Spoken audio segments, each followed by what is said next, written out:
बिस्मिल्लाहिर्रहमानिर्रहीम। Ladies and gentleman, अस्सलाम वालेकुम वरहमतुल्लाहि वबरकातुहू।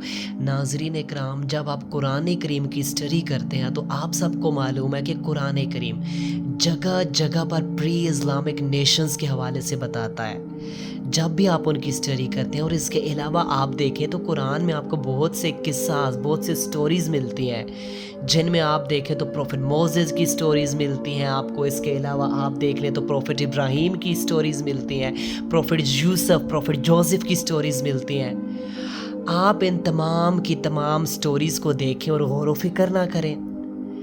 आप देखें कि इन स्टोरीज़ का जो असल में करक्स है वो यही कि कभी जालिम और गासिब से जाके हाथ नहीं मिला लेना, कभी जुल्म के सामने सरेंडर नहीं हो जाना, कभी भी जुल्म के आगे झुक नहीं जाना, बल्कि जुल्म के अगेंस्ट एक स्ट्रेंथ तैयार करनी है और जुल्म के अगेंस्ट एक रेजिस्टेंस बनना है और जुल्म को रोकने की हर मुमकिन कोशिश करनी है।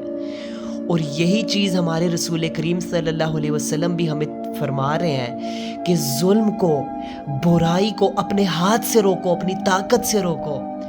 अगर वो हिम्मत नहीं है तो अपनी ज़ुबान से उसे बुरा भला कहो, ज़ुबान से रोकने की कोशिश करो। अगर इतना भी नहीं है तो फिर अपने दिल में तो बुरा जानो ना। ये ईमान की सबसे कम दर्जे की लेवल है। आप देखें तो इस्लाम का असल फ़लसफ़ा ही जुल्म और नाइंसाफ़ी के अगेंस्ट खड़ा होना है।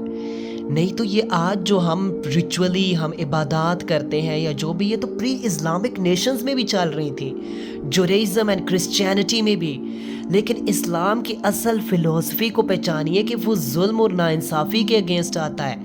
और आज आप देख लें तो हमारे माशरों में जो जुल्म है वो तो अपने पीक पे चला जाता है। आज हमारे गली मोहल्ले में ही अगर आप देख लें तो किसी पे जुल्म हो रहा हो तो इर्द गिर्द वाले कहते हैं कि नहीं नहीं, हमने उसके मसले में नहीं पड़ना, हमने कोई अपनी नौकरी खोनी है, हमने अपनी कोई जान खो देनी है, नहीं हमने तो उनके मसलों में नहीं पड़ना, बस छोड़ें, जो जुल्म होता है होता रहे। लेकिन जब आप इस्लाम की स्टडी करते हैं तो इस्लाम तो आपको इन किस्म के खौफों से ही तो आज़ाद करने आया था। इस्लाम तो आपको बहादुर करने आया था। इस्लाम असल में आपकी सेल्फ एस्टीम को इतना बढ़ाता है, इतना बढ़ाता है कि वो तो आपको बहादुरी के किस्से बताकर आपको बहादुर बनाना चाहता है। लेकिन हम हैं कि हम इतने बुज़दिल हो चुके हैं कि हम कहते हैं कि हम दूसरों के मसलों को सोल्व करने ना जाएं, कहीं हमारी जान को कोई ख़तरा लाक ना हो जाए। यानी कि इतना हम डरने लग गए हैं जब हमने खुदा को छोड़ा और हम गैर खुदा के खौफ अपने दिल में बिठा कर बैठ गए। और हकीकत में ये जो बहादुरी थी, ये जो एस्टीम क्रिएट करनी थी ना, असल में वो जो हमारे दीन के अलमबरदार, हमारे मदारिस हैं, हमारी मसाजिद हैं, उनको ये रिस्पॉन्सिबिलिटी, उनको ये ज़िम्मेदारी अदा करनी थी। लेकिन नहीं, उन्होंने ये ज़िम्मेदारी बिल्कुल सिरे से अदा ही नहीं की। अगर हम देखें तो हमारी मस्जिद में जो मिंबर है उसके सामने ही आप देखें तो हमारी जो फ्रंट साफ होती है उधर तो बड़े बड़े जालिम, गासिब और फासिक लोग बैठे होंगे जो मस्जिद को बड़े बड़े चंदे प्रोवाइड करते हैं। आगे ही तो पहली साफ में ही तो बड़े बड़े करप्ट, हरामखोर किस्म के लोग बैठे होंगे जो सूदी कारोबार भी करते हैं, जो जुल्म और बर्बरियत के पहाड़ भी ढाते हैं। और सबसे बढ़ के तो आप देखें कि आपकी मस्जिद कमेटी का जो सदर होगा वही आपको कभी करप्ट नज़र आ जाएगा, वही आपके मोहल्ले का गुंडा और गासिब किस्म का बंदा होगा जो लोगों के हक भी जब्त कर लेता है। लेकिन हमारी मस्जिद का मौलवी उनके अगेंस्ट नहीं बोल सकता।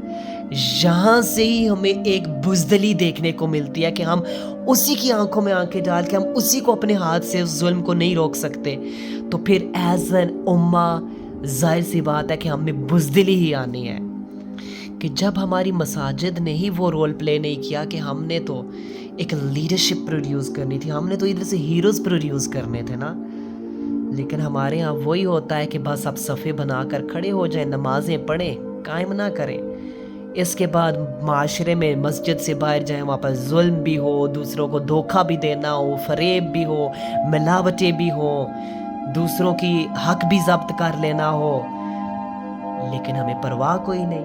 उसके अगेंस्ट फोर्स किसने तैयार करनी थी? हमारे माशरों में पुलिस स्टेशन ना भी होते तो ये काम जो है ये तो मस्जिद ने रोल प्ले करना था کہ ہمارے ہوتے ہوئے کسی پر ظلم نہیں ہوگا.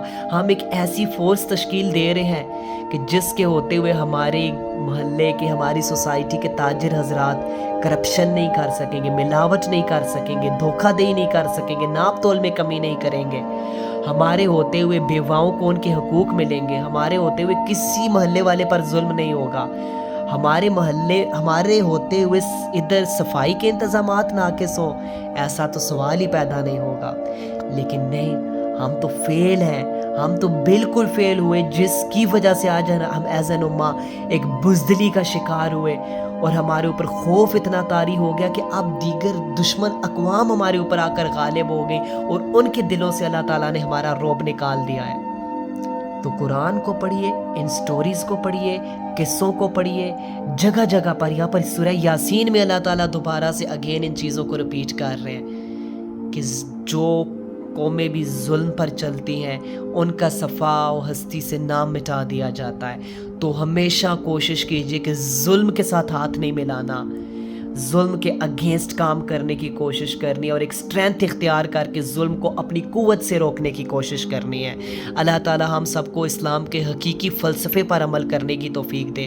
اللہ تعالیٰ ہمیں ہماری نسلوں کو بہادری دے, اور ہم غلامی سے آزاد ہوں, اور ہم حقیقی معنوں میں آزادی حاصل کریں, آزادی میں ہماری نسلیں سانسیں لیں. آمین.